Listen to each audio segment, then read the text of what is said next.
이렇게 분류를 해놨습니다. 그래서 각 지역별로 최상층 천정을 지금 보여드리고 있는 건데, 냉교의 문제를 근본적으로 해결할 수 있는 방법이 있어요.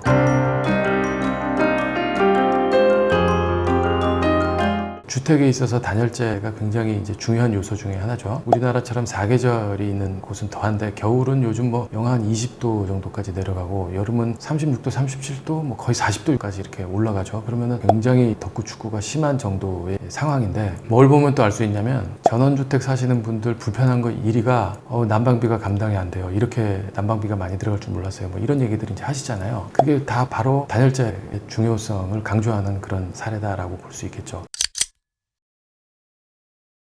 정부 차원에서도 열손 시위를 막아야 되니까, 그게 이제 연료비를 낭비하는 걸 이제 방지하는 거죠. 단열을 중요하게 생각하는데, 그러다 보니까 법적으로도 아예 지역을 나눠놨어요. 아주 추운 지역, 조금 덜 추운 지역, 따뜻한 지역, 이런 식으로 분류를 해서 중부 1, 중부 2, 남부, 제주 이렇게 분류를 해놨습니다. 그래서 각 지역별로 요구되는 단열재의 성능을 아예 이렇게 분류를 해놓은 거예요. 도면에도 이렇게 이런 게 나와 있어요. 형별 성능 관계 내역이라고 하는 제목의 도면인데, 건물에는 부위가 다 있죠. 벽이 있든지 바닥이 있든지, 바닥도 최상층 바닥, 최하층 바닥, 벽도 외기에 면한 벽, 그렇지 않은 벽, 이제 이렇게 있는데, 이걸 다 구분을 해요. 그래서 아주 디테일하고 정확하게 이 부분은 어떤 정도의 열 효율을 발휘해야 돼 라고 나와 있어요. 외기에 직접 면한 최상층 천정을 지금 보여드리고 있는 건데, 얼만큼 성능을 유지해라, 이 얼만큼이 0.180 이하로 유지해야 돼요. 0.180이라고 하는 어떤 기준과 가이드라인을 제시해 준 거예요. 어디에? 외벽에 직접 면한 최상층은, 또 외벽에 직접 면한 뭐 최하층은, 외벽에 직접 면한 벽은 얼마, 뭐 이런 식으로 다 아주 디테일하고 정확하게 언급이 돼 있어요. 이만큼, 그 숫자 이만큼 단열 성능을 내는 방법은 지금 우리나라에 있는 단열재의 종류만큼이나 다양해요. 예전에 많이 보셨죠? 저렇게 흰색 단열재 많이 보셨잖아요. 근데 요즘 저걸 안 써요. 오른쪽에 보시는 대로 저렇게 회색의 단열재를 쓰는데, 저게 왼쪽에 흰색이 비드법 1종이고 오른쪽에 있는 거가 비드법 2종이에요. 알갱이 하나하나를 비드라고 해서 비드법이라고 이제 하는데, 오른쪽에 검정색은 저 알갱이에다가 흑연을 화학적으로 침투시켜요. 그래가지고 성능을 15%에서 20% 정도 이제 향상을 시키죠. 원가 차이 거의 없이. 그래서 요즘은 다 저렇게 비드법 2종 단열재를 써요. 저거보다도 더 다양하고 더 성능이 좋은 거 많고, 저거보다 성능 떨어지는 것도 물론 많고요. 그래서 무슨 단열재를 사용하느냐, 이거보다는 지금부터 설명드릴 내용인데, 얼마나 잘 시공하느냐가 핵심입니다. 단열재는 틈새가 없어야 돼요. 이중으로까지도 붙여요. 단열재를 이렇게 붙이고 나면 겹치는 자리가 생기잖아요. 그 위에 겹쳐서 붙여요. 두 번째, 특별히 더 관리돼야 되는 부분이 있어요. 단열재 속에 배관이 들어간다든지 이런 것들이 있어서 단열재 두께만큼을 낼 수 없는 부분이 있어요. 그런 부분은 좀 특별 관리를 해야 돼요. 세 번째, 냉교 방지. 이 냉교라는 게 뭐 열교라고도 하는데, 겨울철에 한겨울에 그 차가운 냉기가 콘크리트를 타고 들어와요. 단열재로 냉기를 차단시켜주지 않으면 집 안으로 이제 그게 들어오는 현상이 있어요. 이 세 가지를 얼만큼 잘 방지할 수 있느냐, 이게 이제 핵심이에요. 지금 첫 번째로 틈새 없게 하는 방법이에요. 지난 시간에 외부 창호 말씀드렸잖아요. 외부 창호 딱 설치하자마자 바로 이어서 이제 단열재가 이렇게 들어가는데, 단열재를 저렇게 시공한 모습이에요. 가운데 뭐 노란 게 막 그냥 부글부글 피어 올라 있죠. 저건 무슨 화산처럼. 저건 나중에 칼로 다 면을 딱 맞춰서 정리를 할 건데, 저렇게 쏴야 돼요. 우레탄 폼이 틈새가 완전히 밀실하게 메꿔질 정도로 저렇게 해야 되는 거예요. 근데 저건 이제 단열재를 붙인 상태고, 이 전에 어떻게 되는지는 이렇게 돼 있어요. 창호를 딱 붙이자마자의 모습인데, 저 무거운 창호를 지탱해 주려면 브라켓도 있어야 되고, 하부에 지지 철물, 아이볼트라 그러죠. 이런 것들도 받쳐져야지만 창틀이 온전하게 서 있을 수 있잖아요.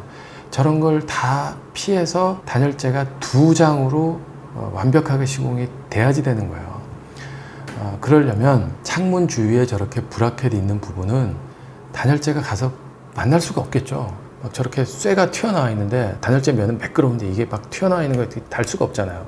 그러니까 아예 띄는 거예요. 그래갖고 여러 가지 복잡한 형상을 우레탄 폼을 쏴서 부풀어 오르면서 밀실하게 채워주게 만드는 거예요.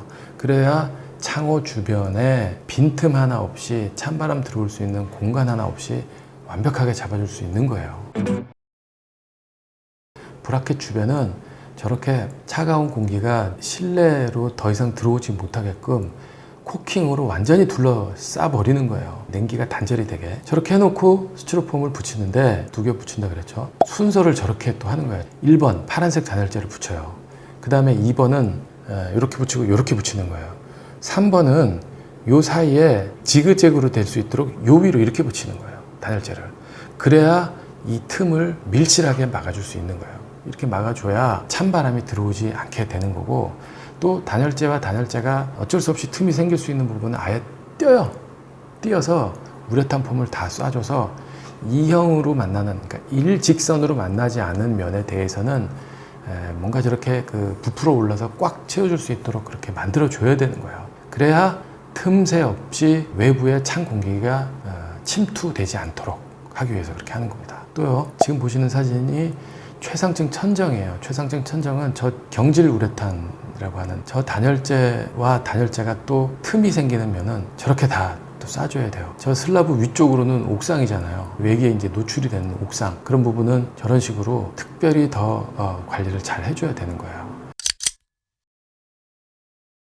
두 번째, 특별 관리해야 된다. 뭘 특별 관리해야 되느냐? 첫 번째로 분전함이라는 게 있어요. 누전이 되면 자동으로 전기를 떨어뜨려서 사고가 발생하지 않도록 해주는 장치죠. 분전함은 저렇게 보통 신발장 속에 이제 들어가 있는데, 신발장 뒷면이 외기예요. 엘리베이터 홀이나 엘리베이터 피트나 뭐 이런 식으로 찬바람이 있는 공간인 거예요. 그 찬바람이 있는 공간을 단열재로 다 잘 막아놨겠죠. 신발장 뒷면은. 그런데 분전함은 어떻게 들어가 있냐면 단열재 속에 분전함이 같이 들어가 있는 거예요. 왜냐하면 분전함 두께가 단열재보다 두껍거든요. 그러니까 단열재를 글로 갈 수가 없어요. 그래서 이런 식으로 분전함 뒷면은 경질 우레탄 보드라고 하는 얇아도 충분히 단열 성능을 낼 수 있는 아주 센 단열재인 그런 단열재를 얇게라도 붙여야 돼요.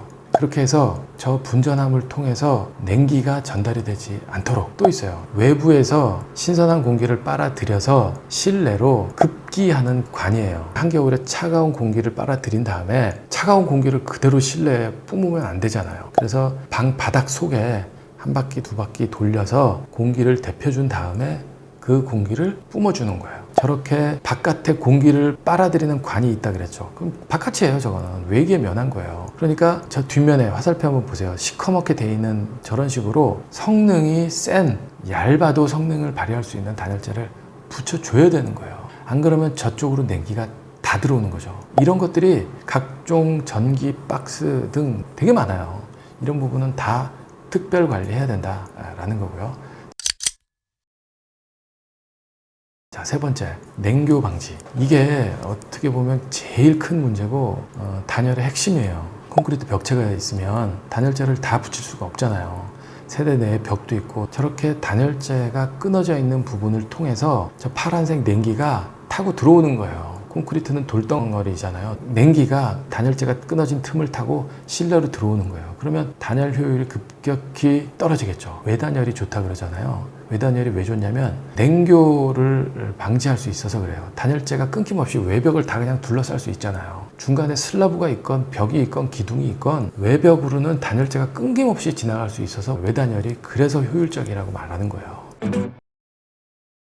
저게 그래서 단열재가 끊김없이 지나가지 못하는 부분은 결로라도 생기지 않도록 잡아줘야 돼요. 또 아까 보여드렸죠. 저런 브라켓 같은 거 쇠도 콘크리트와 마찬가지로 차가운 기가 그대로 전달이 되잖아요. 물론 저렇게 쇠는 전달이 되면서 단열 성능을 전체적으로 저하시키진 않을지는 몰라도 저 표면에 이슬이 맺힌다고요. 그러면 곰팡이가 쓰는 거예요. 그래서 이게 이제 벽돌 쌓는 철물이에요. 저거를 벽에다가 박아놓고 벽돌을 고정하는 철물인데, 왼쪽에 있는 쇠를 쓰면 안 돼요. 오른쪽에 있는 것처럼 PVC로 된 저런 고정물을 써야지 되는 거예요. 기능은 똑같아요. 벽돌과 벽돌 사이를 잡아줘서 벽돌이 넘어가지 못하게 해주는 그런 기능은 똑같은데, 쇠로 된 걸 쓰면 냉교가 발생되기 때문에 PVC로 된 제품을 쓰는 이런 노력들을 해야 되는 거예요. 또 검정색 단열재 저 위에가 옥상 바닥이에요. 그러니까 얼마나 춥고 덥고 하겠습니까? 저 옥상 바닥에 추운 냉기가 검정색 단열재로 아주 성능이 뛰어난 단열재로 마감은 주는데 오른쪽 그 밑에 부분에 있는 벽체에는 단열재가 연결이 안 돼 있잖아요. 절로 타고 내려온다고요.